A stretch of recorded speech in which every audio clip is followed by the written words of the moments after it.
We're going to move for our next segment back into the 2020 discussions in the Democratic primary. We've got Nate Lerner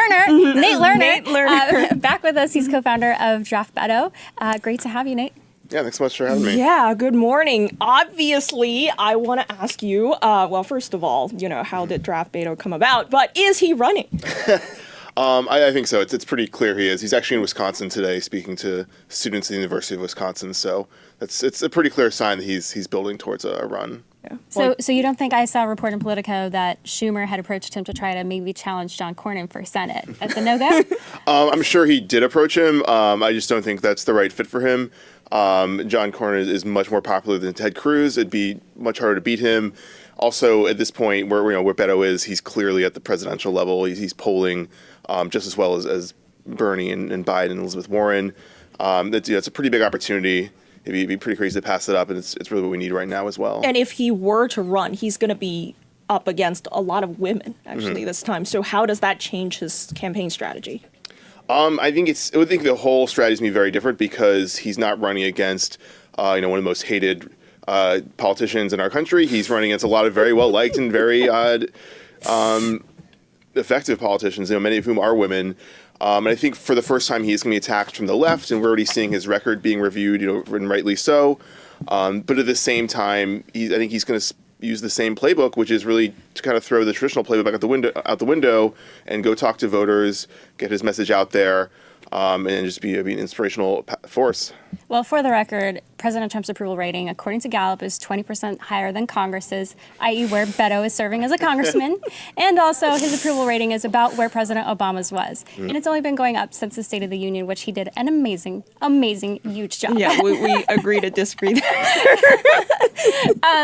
But in terms of Beto, the president said something this week. He said, he doesn't have much going for him, except he has a cool name. So at least he gave him that concession. And I think he's kind of hot. Come on. He is objectively very good looking. Don't me too him now, Julia. Yeah. Don't me too Beto. Well, the fact that President Trump is already attacking him, he went to El Paso for his border rally. That's not a coincidence.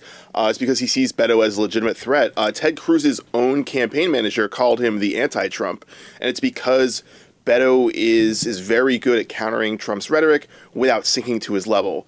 It's almost like he's functioning on a whole nother level in doing so, and doesn't play the same game as Trump, and doesn't get sucked down in the muck like so many other candidates have before, especially during the Republican primary, and Hillary fell victim to that, unfortunately, a few times as well.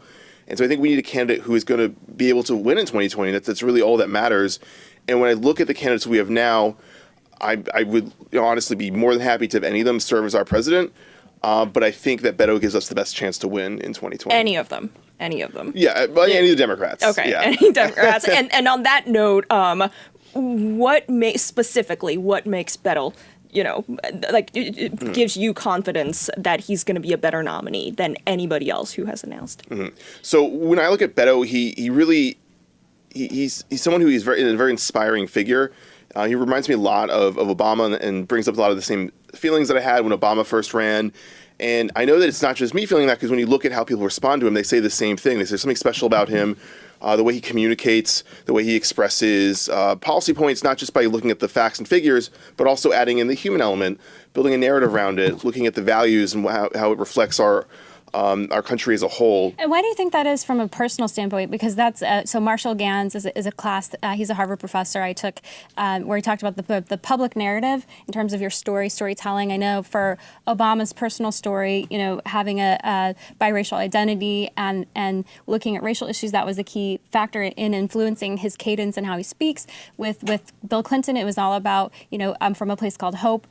Being raised with an abusive father or an alcoholic or just dysfunction around him, and that really propelled him to push hard. What in Beto's personal life would give him this communication ability? I'm just curious. For Oppo purposes, I want to know. I think it's his approach to politics is different, and I can't speak to. I don't know his life story. I think his time in El Paso, where he worked very closely with people, and his approach where when you look at the way he ran his campaign in 2018, he went to all 254 counties in Texas, not just the counties he needed to win, but the ones where he had no chance of winning, the ones that were guaranteed for him. He still said these are still voters, these are still people who live in this state, their voices still matter.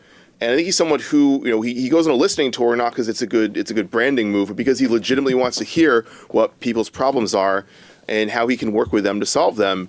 And it's that human element that he brings that makes him such a good communicator. I think it's his personality, his approach, where he's not really participating in the spectacle in the game of politics because that's what you do. It's because that's just, he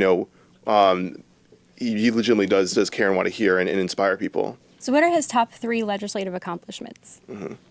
So I think if you look at what he did in Congress, I'm not an expert on his background, but he did serve in the Foreign Affairs Committee, so he has a lot of experience when it comes to foreign policy, which I think a lot of other candidates have. Is there a specific piece of legislation? So honestly, I'm going to be perfectly honest. I'm supporting Beto specifically because of policies that he has. When I look at the campaign that he ran against Ted Cruz and the way that he approached that, and he said, "Look, we're going to not come down and fight at your level, but we're going to inspire and bring people together."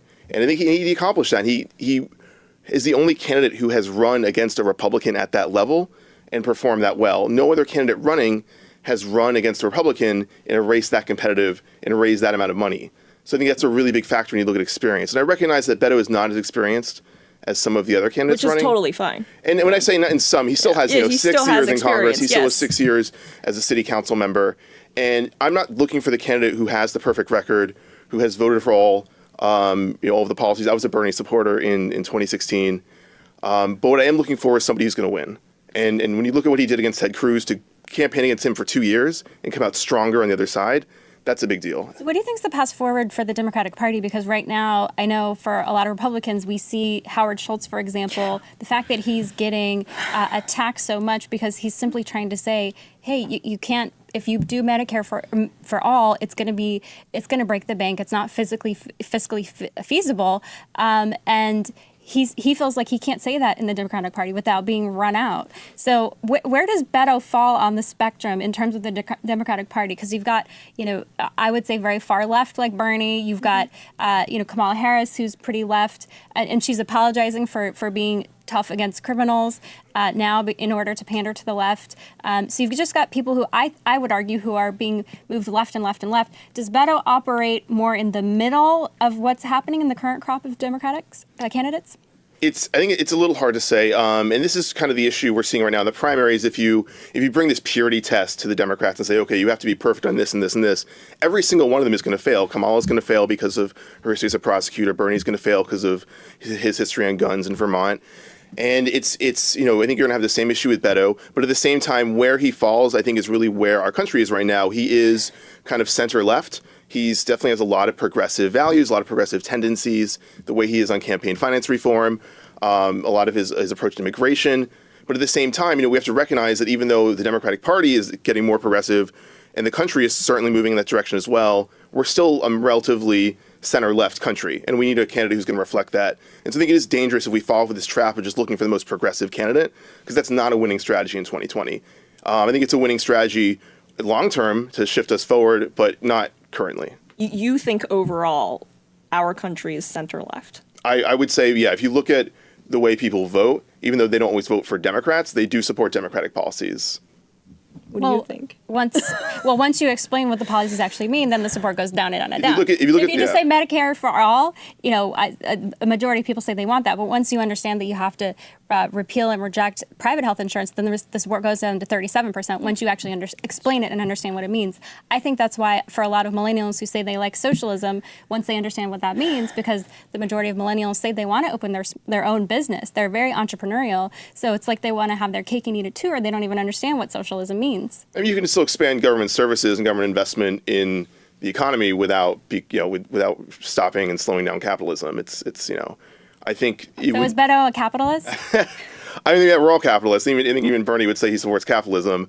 I think, but if you look at where our country, and this is one thing I've said a lot too, is what's crazy is that Democratic policies are popular.